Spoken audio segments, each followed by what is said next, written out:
Hi, everybody. I never knew what stonewalling was at all.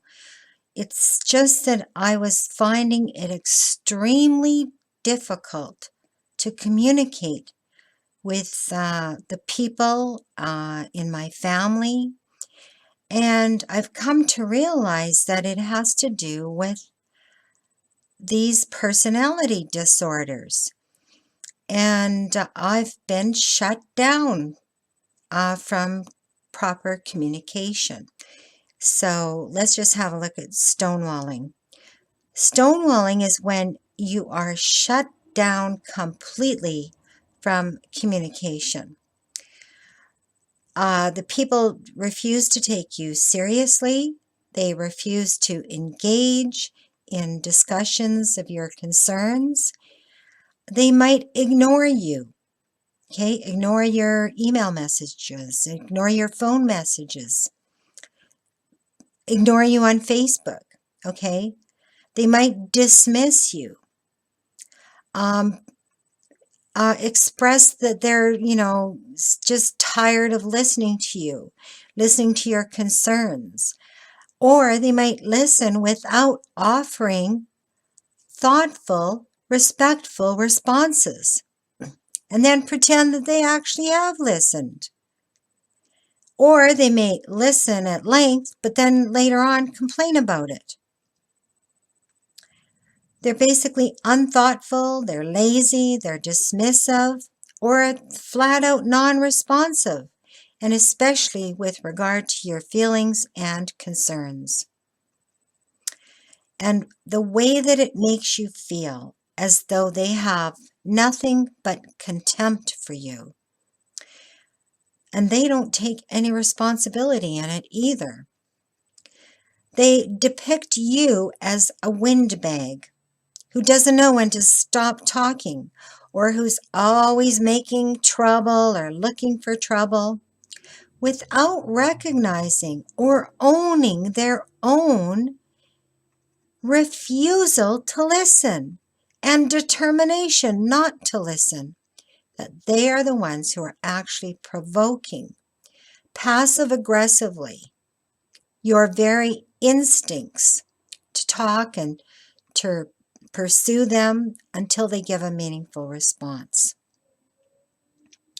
They might flat out tell you that they're bored or disinterested in any of your concerns, regardless of how strongly you feel about them, and regardless of how strong your need is to discuss this particular concern. The more urgent that you feel to express your concerns, the more contemptuously you are stonewalled. Boy, oh boy, can I relate to this. You get rebuffed, okay? And you get left feeling helpless, okay? Because you can't even enter into the conversation. This is a very passive-aggressive, if not aggressive and contemptuous behavior. This is what stonewalling is. It's extremely hurtful to the person who's being stonewalled. It makes them feel negated as a person, as much negated as they can possibly be.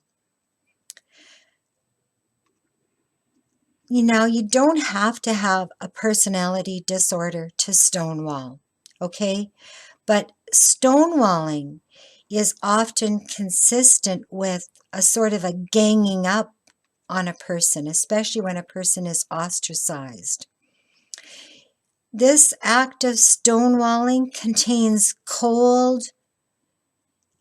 a coldness, a callousness that you can hardly even believe when it happens to you.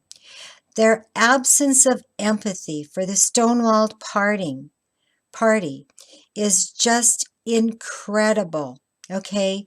They seem to like to watch you twist and squirm. They seem to enjoy humiliating you. And there's something sadistic about that, isn't there? So what the stonewalling does is in the party who's being stonewalled, it elicits a lot of common feelings: shame, anger, rage, infuriation, humiliation, desperation, helplessness, and a sense of being driven crazy. And then when they react to what's happening to them, they get put down further, okay? Stonewalling is a form of gaslighting. It can leave the stonewalled party feeling as if they're speaking a foreign language, okay?